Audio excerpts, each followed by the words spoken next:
Oh Ramadan, oh Ramadan, Ramadan, Ramadan, Ramadan, Ramadan. ناظرین کرام السلام علیکم ورحمۃ اللہ وبرکاتہ۔ البر ممبئی کے سلسلہ واری پروگرام تحفہ رمضان میں ایک بار پھر آپ سب کا خیر مقدم ہے۔ بات چل رہی تھی قیام اللیل اور رمضان۔ ماہ رمضان المبارک کے اس بابرکت مہینے میں خصوصیت کے ساتھ ایک اہم ترین عمل قیام اللیل کا عمل ہے، اور اس تعلق سے بہت ساری باتیں پچھلی مجلس کے اندر آپ کے سامنے پیش کی گئی تھی۔ ایک حدیث جس میں حضرت سعید ابن یزید بیان کرتے ہیں کہ انہ قال امر عمر بن الخطاب رضی اللہ عنہ ابی بن کعب و تمیم الدارمی ان یقوم للناس ب11 رکعہ۔ کہتے ہیں کہ حضرت عمر بن خطاب رضی اللہ عنہ نے اپنے زمانے خلافت میں حضرت ابی بن کعب رضی اللہ عنہ اور حضرت تمیم الداری رضی اللہ عنہ دونوں صحابہ کرام کو حکم دیا کہ لوگوں کو 11 رکعت تراویح کی نماز پڑھایا کریں، اور کہتے ہیں وَقَدْ كَانَ الْقَارِئُ يَقْرَأُ بِالْمِئِينَ، تراویح کی نماز پڑھانے والا یہ 200 آیتیں پڑھتا تھا، حَتَّى كُنَّا نَعْتَمِدُ عَلَى الْعِصِي، یہاں تک کہ ہم لوگ اپنی لاٹھیوں پر ٹیک لگا کر کے تراویح کی نماز پڑھا کرتے تھے۔ من طول القیام، لمبی قیام کی وجہ سے۔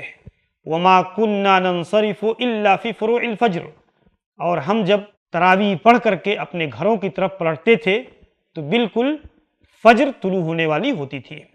تو اس حیثیت سے میرے بھائیوں، اس صحیح حدیث کے اندر موطا امام مالک کی صحیح روایت ہے، جس کو شیخ البانی رحمہ اللہ نے صلاۃ التراویح کے اندر صحیح قرار دیا ہے۔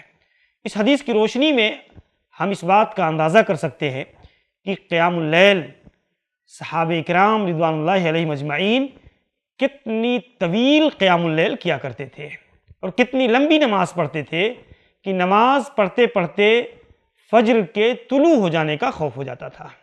تو اس حیثیت سے اس سے پتہ چلتا ہے، اور وہ اپنی لاٹھیوں پر ٹیک لگا کر کے قیام اللیل کیا کرتے تھے، کر لیا کرتے تھے۔ اس قدر طویل ہونے کی وجہ سے جو ہے، تھکاوٹ کی وجہ سے آج ہماری صورتحال یہ ہے کہ ہم 1 گھنٹے کی تراویح کی نماز صحیح معنوں میں ادا نہیں کر پاتے ہیں۔ اس کے لیے بھی چند ہی دنوں کے اندر ہم ہمتیں ہار جاتے ہیں، اور کتنے لوگ فرض پڑھ کر کے اپنے گھروں کی طرف رخصت ہو جاتے ہیں۔ یہ ہمارے لیے سوچنے اور غور کرنے کا محل ہے کہ ایک مسلمان کو اس مبارک مہینے کے اندر یہ موقع مل رہا ہے کہ زیادہ سے زیادہ اجر و ثواب کما سکے۔ قرآن کریم کے سماع کا، قیام اللیل کا، تراویح کے اہتمام کا یہ بہترین موقع ہے جس کے ذریعہ سے ہم زیادہ سے زیادہ اجر و ثواب کو حاصل کر سکتے ہیں۔ آپ دیکھیں، حضرت ابو ہریرہ رضی اللہ عنہ بیان کرتے ہیں کہ کان رسول اللہ صلی اللہ علیہ وسلم یرغب فی قیام رمضان من غیر ان یأمرہم فیہ بعزیمہ۔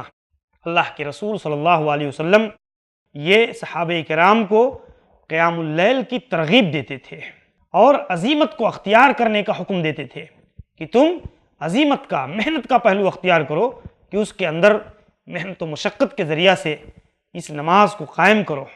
من قام رمضان ایمانا و احتسابا غفر له ما تقدم من ذنبہ، کہ جو شخص رمضان المبارک کے اس مہینے میں ایمان اور احتساب کے ساتھ اجر و ثواب کی امید کرتے ہوئے رمضان المبارک کے اس مہینے میں قیام اللیل کا اہتمام کرتا ہے، تو اس کے گناہ، اس کے سابقہ گناہ معاف کر دیے جاتے ہیں، اس کے تمام گناہ جو ہے مٹا دیے جاتے ہیں، گناہ صغائر۔ تو اس حیثیت سے اس حدیث کی روشنی میں بھی قیام اللیل کی فضیلت اور اس کی اہمیت معلوم ہوتی ہے۔ ایسے ہی آپ دیکھیں، اللہ کے نبی فرماتے ہیں افضل الصلاۃ بعد الفریضہ صلاۃ اللیل، فرض نماز کے بعد رات کی سب سے بہترین نماز، سب سے افضل ترین نماز یہ تہجد کی نماز ہے، قیام اللیل ہے۔ تو ان احادیث کی روشنی میں تراویح کا گہرا ربط اور تعلق معلوم ہوتا ہے، اور اجر و ثواب کے حصول کا بہترین ذریعہ ہے۔ ہم مسلمان مردوں اور عورتوں کو رمضان المبارک کے اس مہینے کے اندر خصوصیت کے ساتھ اس کا اہتمام کرنا چاہیے، عظیمت کا پہلو اختیار کرنا چاہیے، اور زیادہ سے زیادہ اس بابرکت مہینے میں اللہ تبارک و تعالیٰ کو راضی کرنے کی کوشش کرنی چاہیے۔ اللہ تبارک و تعالیٰ سے دعا ہے کہ اللہ رب العالمین ہمارے اعمال کو قبول فرمائے۔ ناظرین کرام، ہمارے اس سلسلے کے ساتھ بنے رہیے، انشاءاللہ العزیز اگلی مجلس کے اندر آپ کے سامنے اسی سلسلے کی مزید گفتگو ہوگی۔ السلام علیکم ورحمۃ اللہ وبرکاتہ۔ Oh Ramadan, oh Ramadan, Ramadan, Ramadan.